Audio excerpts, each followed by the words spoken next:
Hello, everyone, and welcome to this episode of the Climate of Sport Ask Me Anything with me, Claire Poole. It is a pleasure to be with you again on the pod. So, since I last spoke to you, the Kansas City Chiefs won the Super Bowl. In environmental coverage, the Premier League clubs have agreed to a minimum standard of environmental action. And unfortunately, we've seen a lot of stories here in the Northern Hemisphere of cancellation of winter sports due to lack of snow and flooding of grassroots facilities, which we often see at this time of year. It reminds us of why it's so important of the action that we need to take, how we can play a part. So in line with that, we're back on the podcast this week thinking about the latest question, which we'll get into very shortly. Before I move on to that, I just want to remind you to keep contacting us with your questions about anything to do with sport and sustainability, and thank those of you who have already sent your questions in. If we haven't covered yours yet, don't worry, we're going to get to them all. We're just going to pick and choose in order of when the questions came in, how we cover them. And thank you all for your feedback on last week's episode as well. That was the first one of the Ask Me Anything series. Thank you to the hundreds of people who have listened to the podcast and to those who are so kindly reviewing and rating the pod. If you feel inclined, we so appreciate the feedback and the rating, which obviously helps share the word through podcast platforms. On to the question we're going to cover this week, which has more of an operational focus. So as a reminder, you can submit your questions through our social media platforms, through the website, or by email, details at the end of the pod. This question is a short and simple one, which came through Lauren on Instagram, but a really interesting and important one as well, which simply was, where should sports clubs start? 5 words that really underpin where people should be thinking about that you haven't actually done so much yet. Maybe you know that there's activity happening inside your sport organisation, but it's not been formalised yet. Maybe you're in a position where you're really just getting to grips with the fact that this has to happen. Whilst we know there's many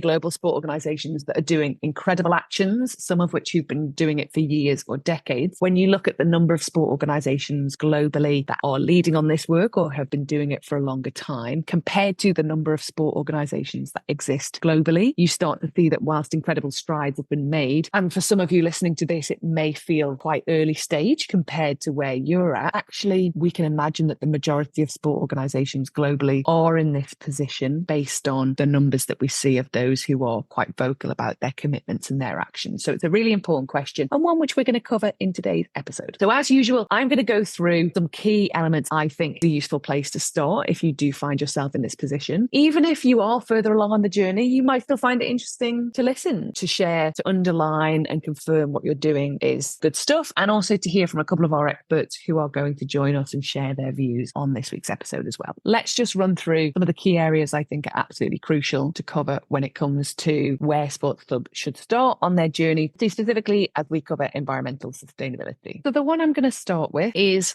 one you've already got. Every sport organisation's got it, but you may just not have it in the way currently that you need it. And that's data. In terms of sport organisations I speak to all the time, especially those who are earlier on in the journey or who are doing the work now to formalise their efforts, maybe they're looking to create their baseline carbon footprint. One of the biggest hindrances to being able to do these effectively is a lack of data. Now, all sport organisations will have some data, and it will probably be financial. And that data can be used, for example, your energy bills are going to have how many kilowatt hours of electricity you use or how much gas you're using. Mainly, you've thought about that in a financial perspective historically. Obviously, there's data in there that you can use in terms of what your footprint is when it comes to the use of that energy. Travel. Again, you've probably collected expenses of business, staff, team travel, where people are going from and to, what class of travel they are traveling by, and how many people are traveling. But you've thought about it in terms of financial data. How much did it cost and how did it fit within the budget? So again, you've probably got that data already, but what the issue is that it's long-winded to gather all of that information to look at not the financial implications, but the environmental implications and so on. So you will all have the data already. What we need to think about is using that data and collecting that data in a way that not only underlines the financial budget and value, but the environmental impact. So even if you are very early stage and you don't feel as though you've got the buy-in to really activate anything right at the moment, the one thing you can do is start to, going forward, collect your data in a way that much more easily shows what your travel footprint is, what your energy footprint is, what your water footprint is. Have you asked your waste collection organisations to break down where the waste goes, the tonnage of it, how many waste streams there are, where it goes? These are all very operational thoughts, and we're going to start operationally, but also think more strategically as well. If you haven't got the resource in place to bring a consultant on board to do this work for you, or hire a sustainability manager or an expert in ESG, what you can do is try and collect the data in a way that means when you do get around this, that you've got the information you need already to be able to hit the ground running, because you understand where your biggest impacts are. Data is the first one. The second one is an obvious one, is just to start. I know that's wildly simple. The advice is with a bit of a caveat. So yes, you need to start where you are and you need to do something.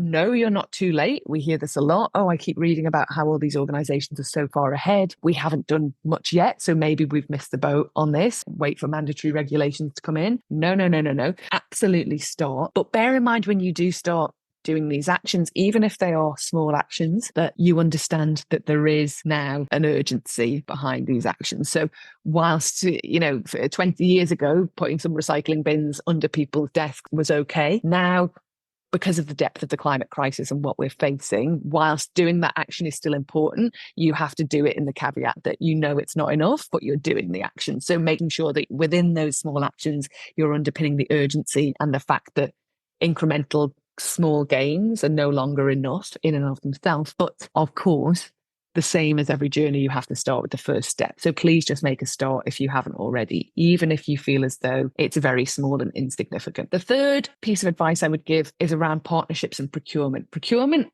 it's very much the unsung hero of this effort, because again, even if you don't have a head of sustainability, maybe you can't afford a consultant, maybe you haven't got the resource to bring in a dashboard that collects the information, all of which would be incredibly helpful for you to do. But if you're not there yet, you as a sport organisation are probably already procuring goods and services. So why not try and partner with suppliers that prioritise sustainability? Spend the same money as you would have spent anyway, but spend it well. So as well as that, looking for partners to make improvements. So all sports organisations have sponsors and partners. Again, is there an element of that where you look at partnering with organisations that can not only financially contribute to your sport organisation, but perhaps provide some value in kind by helping you operationally or strategically with some of this work that you have to do. And we see this happening a lot already globally. So third, think about how you spend your money and spending it better. Think about who your current partners are, who new partners might be, and whether there's the opportunity to collaborate with them to help them reach some of these goals. The fourth one is a two-part around making connections. And I would say make connections both internally and externally. So internally, find like-minded people inside your organization, start the monthly ideas sessions, share easy sustainability tips on an intranet, connect, even if it's informal, it's a lunch, maybe it's a catch-up, maybe it's 1 hour a month, but where you all say how sustainability interacts with your role and what your plans and goals are for the next year, and then meet every month and see how you can all drive this change. If your organization is not at a stage where you have that leadership buy-in yet, hopefully that will come soon. And of course, with all of this in terms of where do you start, if you can start with an owner, a commissioner, a chairperson, a board, a CEO who understands the importance of this and can help drive this forward more strategically, of course, start there. What we're talking about with some of this advice is for organizations that don't feel as though leadership level, that buy-in is there, the resources not being allocated, you perhaps are in a position where you can make some change and drive some influence, but you haven't got that more holistic full organization-wide buy-in. So that's it. Most of this advice is couched in that. But obviously, in terms of making these connections, if you have the leadership, then that is brilliant. Obviously, lead with that. But these connections internally can really help socialize the idea, not just of taking small actions within people's individual roles, but also they show the leadership and management of the sport organization that there is a cohort of people in various departments of your organization that care deeply about this topic and are willing to take their time to make these changes and drive things forward. It's a very important internal message. The other side of that is connecting externally. There are a lot of people globally. In the past 10, 15 years, a large global community has come together, which obviously Sport Positive supports and sits within, to connect externally with industry peers, to find out what they're doing, to understand what others are doing and what you can learn for. While sport is an incredibly competitive space, this space, people are so open and collaborative and are willing to share share their expertise. You don't have to reinvent the wheel. So you can learn a lot from others. Again, there's a slight caveat to this, because you don't just want to replicate someone else's sustainability strategy, because if they're in a different sport, in a different geography, if they have a different setup, you don't want to replicate a strategy because you don't know that your impacts are going to be the same as theirs. You don't know that your areas of priority for action are going to be the same as theirs. But certainly if there are clubs, sports organizations that are in a similar geographical area that have a same setup, whether it's stadia or venue based or outdoor sport, if you think there's a lot of similarities, then absolutely you can look at what they're doing, connect with them and try and learn from them. You don't need to start from scratch on this anymore. There's a huge amount of activity happening and a huge amount of people who can help. The last point I would say is a really important one if you are getting started, is try and get and keep sustainability on the agenda. So through a lot of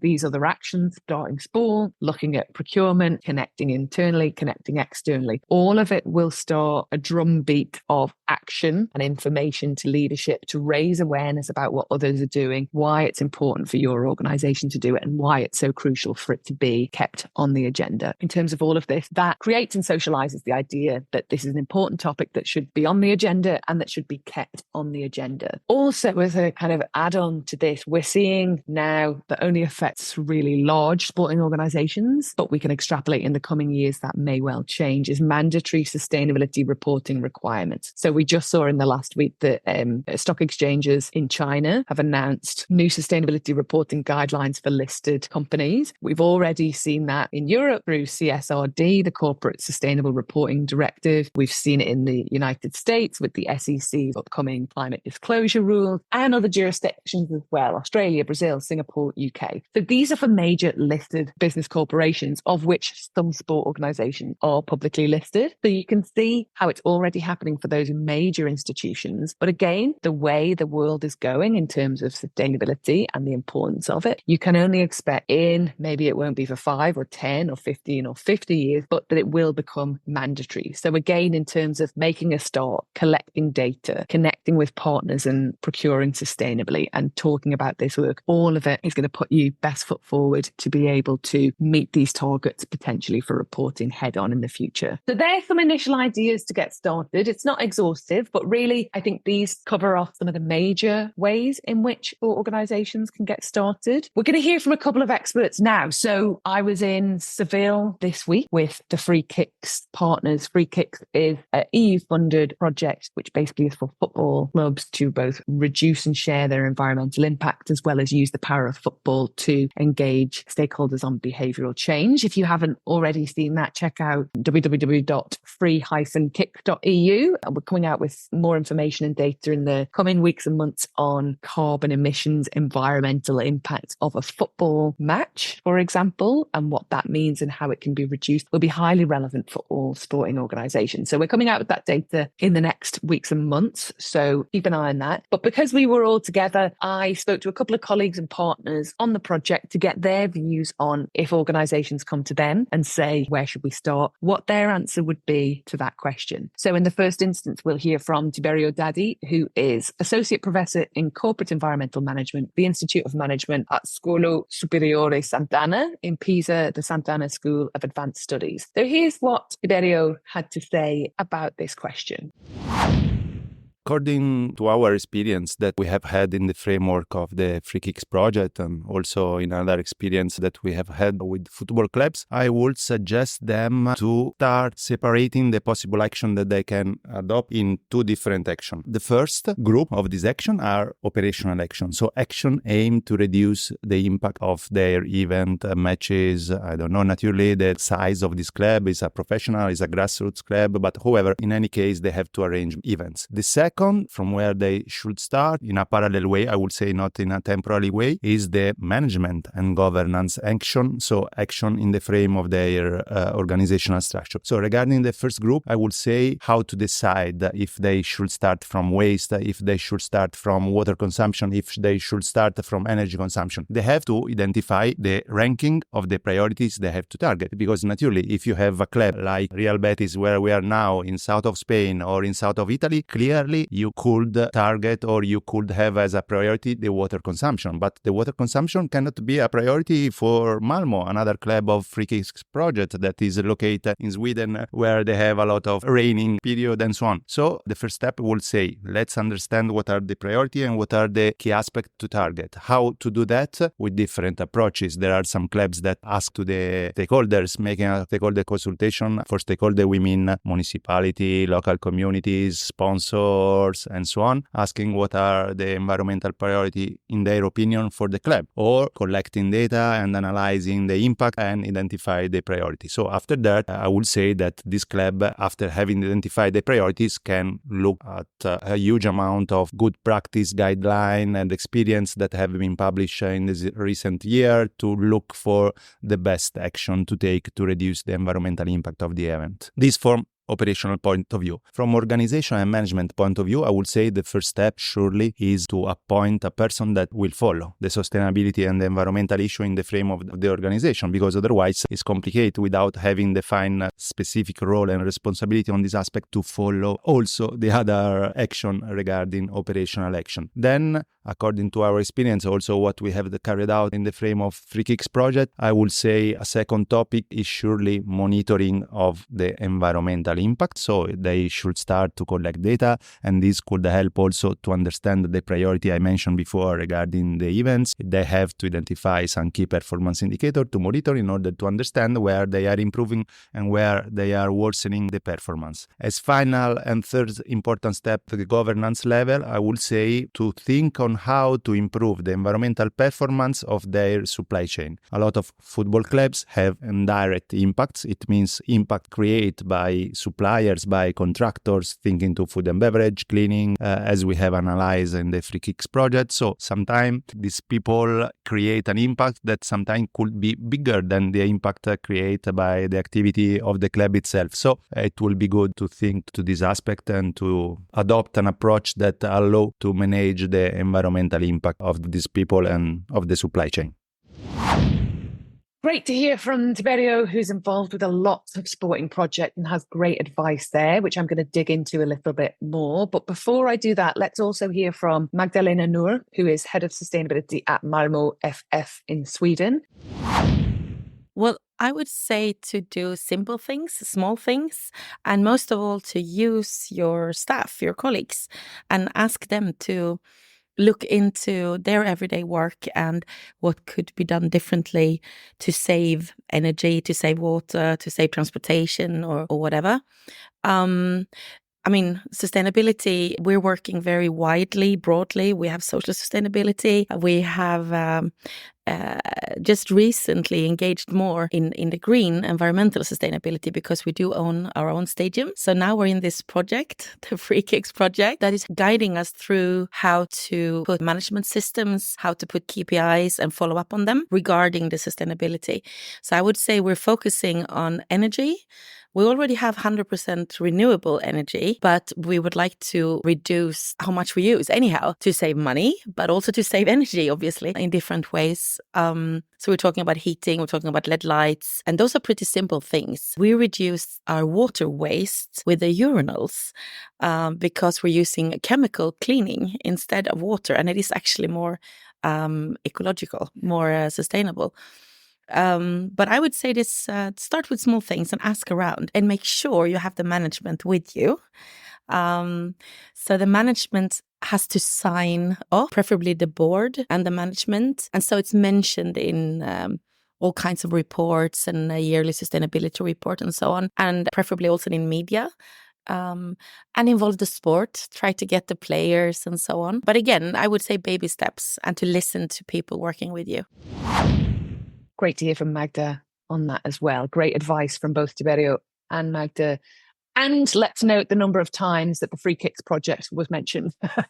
I love it when we cross-pollinate the projects that we're working on. Well done to Tiberio and Magda. Okay, so Just in brief then, Tiberio, great advice in terms of getting started. Think of both your operational impact and then from a management and governance perspective, what you can do. Echoing some of the elements I've mentioned there, depending on where you're based and what your needs are, your operational impacts are going to differ. So make sure you think about what they are and think about where you start based on where your impacts are. Again, the mention of data there, absolutely crucial in terms of this work. And then the second element, which you focused on a bit more, the management and governance side, obviously appointing a person to lead. If you can do that, it's absolutely great advice. I'm always conscious that in terms of this advice, if people are saying, where do we start? And they know while they're trying to start that they don't currently have the buy-in or the resource to appoint someone to lead this work across an entire sports organization, it can feel like a barrier. So if you haven't got that, it doesn't mean you can't start. And the second point about monitoring environmental impacts, as we mentioned, the collection of data, absolutely crucial in terms of this work. Magda,